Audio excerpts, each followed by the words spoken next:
다시 얼굴을 보지 못할 줄 안다라고 말하고, 그렇기 때문에 오늘 여러분에게 증언한다. 마지막 순간이 되었을 때 증언할 수 있는, 증언할 수 있는, 담대하게 그리고 당당하게 지금 마지막 순간까지 증언할 수 있는, 마지막 순간에 증언할 수 있는 힘을 가진다라고 하는 것은 그의 인생을 잘 보여주는 단편인 거죠. 마지막 순간에 많은 사람들이 횡설수설하기도 하고 또 아무 말도 못하기도 하고, 마지막 순간에 사람들이 이 정신을 잃기도 하고, 또 온전하다고 해도 말을 더듬기도 하고, 또 필요한 말, 귀한 말, 소중한 말, 사랑하고 마지막 풀고 해결하고 그렇게 떠나는 것이 아니라 좀 안타깝게 그렇게 마지막 길을 가는 사람들이 우리 인생에 많이 있거든요. 그렇기 때문에 원래 증인이라고 하는, 증언한다라고 하는 말은 당당하게 서서 재판정에서 재판장을 향하여서, 변호인들을 향하여서, 배심원들을 향하여서 정확하게 말하는 거예요. 증언이라고 하는 것 자체가 정확하게, 몇 살 이하는 증인으로서의 존재 가치를 부여받지 못하죠. 몇 살 이하는.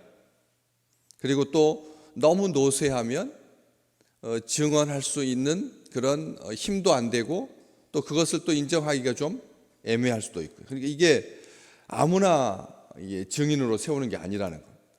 다시 말하면 자기 인생을 돌이켜 보면서 제가 오늘 여러분에게 증언합니다 라고 하는 이 바울의 표현에서 보듯이 그의 이 삶을 증언할 수 있는 그런 기회를 하나님께서 이제 주신 거죠. 하나님께서 그의 삶을 이렇게 되돌아볼 수 있게 하고 에베소에서 온 교회의 지도자들에게 증언할 수 있는 그런 힘을 주셨는데, 오늘 증언합니다. 모든 사람의 피에 대해서 내가 깨끗합니다. 이 표현은 사실은 어마어마한 이 고백이고 증언인 거죠. 왜냐하면 모든 사람의 피에 대해서 책임을 질 사람이 이 세상에 예수님 말고는 없는 거죠. 모든 사람의 피에 대해서 내가 깨끗하다라고 하는 이 사명은 아들 예수에게 주신 사명이잖아요. 왜냐하면 이 빌라도가 자기 살 길을 찾으려고 이 사람의 피에 대해서는 내가 무죄하다. 빌라도 총독인데 그가 담당했던 기간 동안 이스라엘에서 발생한 모든 폭동, 모든 소요 사태, 이런 것들로 인해서 생사 여탈권을 주관하면서 그가 행했던 그런 많은 목숨을 앗아가는 사건들, 그리고 우리도 지금 이렇게 한 나라가 과거에 있었던 그런 사건에 대해서 다시 한번 판결을 번복하고, 그리고 국가인권위에 제소되고 하는 과정 속에서 진리가 드러나는데 이게 그냥 자기 실수로 끝날 게 아니라는 것입니다. 그런데 한 사람의 피해에 대해서도 책임지지 못하는 판사였는데도 그 사건에 대해서 실수해가지고 평생 판사하지 아니하고 그냥 다른 사람들을 섬기고 봉사하느라고 그 직책을 내려놔야 했던 그런 일들이 얼마나 많은데, 어떻게 우리가 그 많은 사람에 대해서, 피해에 대해서 깨끗하다라고 말할 수가 있겠습니까? 이건 불가능한 일입니다. 어떻게 그럴 수 있습니까? 그런데 빌라도도 못했는데, 춤추듯이 백성들이 그의 그 말에 대해서 그 피를 우리와 우리 자손들에게 돌릴지어다, 그 피를 우리와 우리 자손에게 돌릴지어다 해가지고 그 예수님 판결 난 지 40년 만에 70년경에 로마에 의해서 이스라엘은 무참하게 살육당했습니다. 그걸 우리는 기억하는 거죠. 우리 하나님께서 독생자에게 그 피값을 치르도록 하셨는데, 이 세상에 있는 모든 사람의 피값을 아들에게 다 치르게 하신 그 놀라운 복을 이 바울이 누리고 있다는 겁니다. 한 사람의 피에 대해서 책임질 수 있겠습니까, 여러분? 한 사람의 피에 대해서, 한 사람의 죽음에 대해서 못하잖아요. 그런데 모든 사람의 피에 대해서 깨끗하다라고 말할 수 있는 것, 이것은 모든 사람의 생명에 대해서 책임감 있게 사명을 다했다는 겁니다.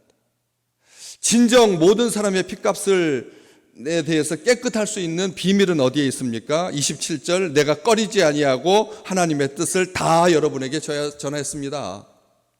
모든 사람의 피값에 대해서 조금이라도 우리가 사명이 있다면, 한 사람의 피, 한 사람의 생명에 대해서, 이 피값이라고 하는 말은 그 사람의 생명값입니다.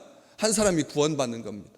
한 사람이 구원받는 것에 대해서 우리 인생에 그것을 사명으로 알고 그 일을 위해서 정말 하나님의 뜻을 하나도 거스르지 아니하고 하나도 빠뜨리지 아니하고 다 전달할 수 있다라고 하는 것, 이것은 복이죠. 복 중에 복이라는 겁니다.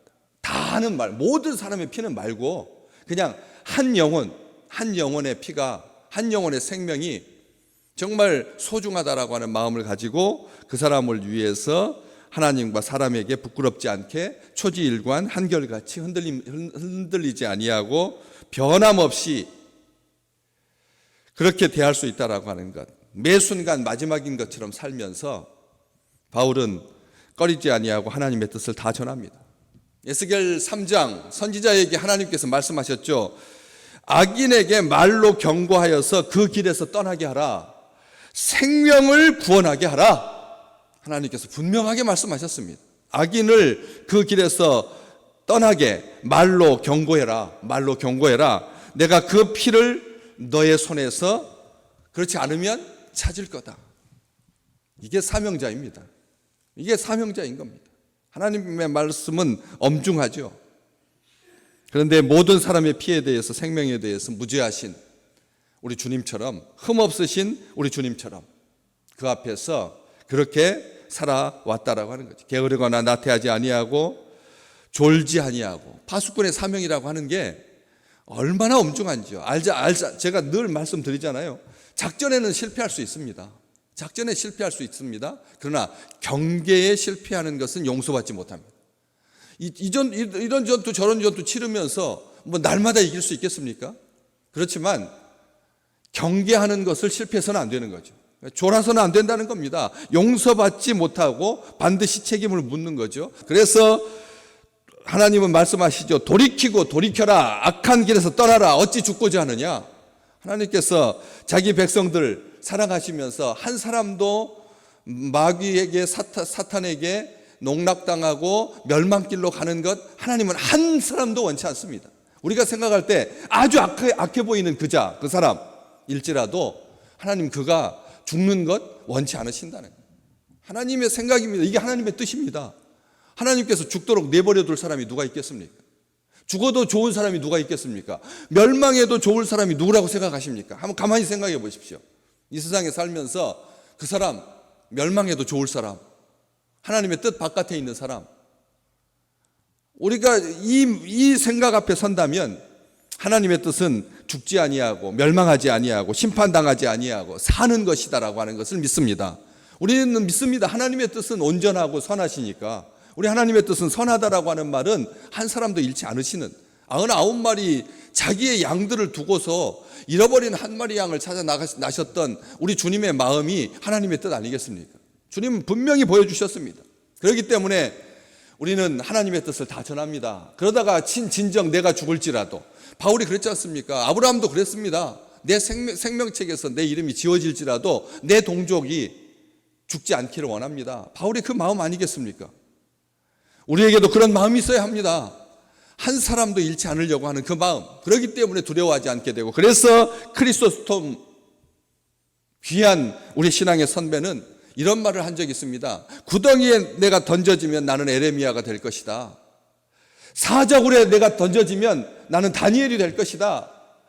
이 바다에 던져지면 내가 요나가 될 것이며, 내가 돌로 사람들이 나를 치면 나는 스데반이 될 거다. 나는 바울의 영광을 내가 누릴 수 있다. 그렇기 때문에 두려워하지 않는다. 마지막 설교였습니다. 크리스토스의 마지막 설교. 우리는 이것을 기억합니다. 주님과 함께하는 길인데 무엇이 두렵겠느냐? 하나님의 뜻을 전한다라고 하는 것이 꺼리끼지 마시기를, 망설여지지 말기를.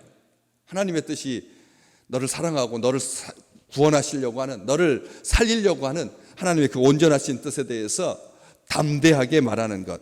내가 꺼리지 아니하고 하나님의 뜻을 다 여러분에게 전하였습니다 라고 말했던 것처럼, 요즘 이 시대 강단에서 무엇이 주로 선포되고 있고 무엇이 간헐적으로 선포되고 있습니까? 아니면 10년을 지나왔는데도 한 번도 지옥에 대해서 들어본 적이 있으십니까? 지옥에 대해서, 사망에 대해서 들어본 적이 있습니까? 이 시대의 회개에 대해서 말하면 많은 사람들이 얼마나 부담스러워합니까? 헌금에 대해서 이야기하면 여러분 어떤 느낌이 드십니까?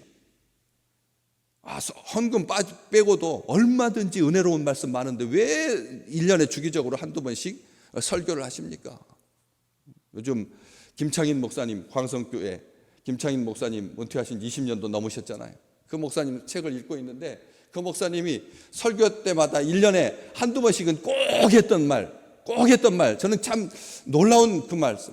11계명이 있다는 거 아십니까? 11계명이, 우리 분명히 10계명인데 11계명이라니. 11계명. 교회 식구들끼리 갯놀이 하지 마십시오. 교회 식구들끼리 갯돈, 개모임 하지 말라고. 돈놀이 하지 마라. 11계명이라는 거예요, 그게. 교인들을 가장 힘들게 하고 상처받게 하고 신앙을 잃어버리게 만드는 것이 뭐냐? 교인들끼리 돈놀이 하는 것. 보험. 저도 분명히 주기적으로 성도들끼리는 돈놀이 해서는 안 됩니다. 평생 그 이야기 하셨다는 거예요. 11번째 계명이 뭐라고요? 자신 없으시면 안 됩니다. 성도들끼리는 돈놀이 해서는 안 됩니다. 거저 줄지언정, 이자를 아무리 싸게 한다고 할지언정, 그래서는 안 된다는 거죠. 거저 줄지언정. 그래서 10만 원까지는 그냥 거저 주시면 됩니다. 더 이상은 안 된다, 그렇게 말해야 됩니다. 이게 이 시대에 우리가 가장 듣기 싫어하는 설교가 무엇인지를 우리 스스로도 하나님의 뜻에 대해서, 고난에 대해서 이야기하시면 어떠십니까, 여러분? 다른 건 다 좋은데 그 고난 부분만은, 이게 아무리 영문 밖에 계신 우리 주님께 나아가는 길이라고 하지만, 우리 주님께서 지시던 그 남은 고난을 내 몸에 채운다고 바울이야 그렇게 말할 수 있겠지만, 나에게는 고난이 비껴가기를 원하고, 회개가 비껴나가기를 원하고, 헌금 이야기가 없기를 원하고, 모든 것이 좋다고, 잘 될 거라고, 만사형통할 거라고, 감사가 넘치고 찬양이 넘치고, 이것을 얼마든지 은혜 받고 얼마든지 아멘 하겠는데 그렇게 꺼리는 것이 있다는 거예요. 그러지 말라는 거죠. 바울이 온전하게 꺼리지 아니하고 망설이지 아니하고 주저함 없이 바르게 선포했던 오직 유일하신 하나님의 뜻. 하나님은 온 세상을 이처럼 사랑하사 독생자를 우리에게 주셨고 한 사람도 멸망하는 것을 원치 않는다라고 하는 것, 하나님의 사랑을 전하는 거죠. 그렇기 때문에 죽고 돌이키고 돌이켜야 된다, 회개해야 된다. 하나님의 나라가 가까이 왔다. 우리 주님께서 2000년 전에 자기의 목숨을 걸고 선포하셨던, 세례 요한이 그것 때문에 죽었지 않습니까? 그럼에도 불구하고 악한 길에서 떠나서 어찌 죽고자 하느냐 하는 주님의 마음. 바울은 말합니다. 고린도전서 9장 16절, 내가 이 복음을 전하지 않으면 나에게 화가 있으리로다. 아멘. 오늘 우리의 입술에서 떠나야 합니다. 우리 입술에서 선포되어야 됩니다. 경책, 가볍게 꾸짖는 것부터 시작해서 경고하고, 그리고 권하는 하나님의 뜻을, 하나님의 나라를, 하나님의 기업을, 하나님의 그 사랑을, 은혜의 복음을 우리의 입술이 떠나서 증언하게 되는, 증언하는, 전파하는, 가르치는 귀한 날 되시기를 주의 이름으로 축복합니다.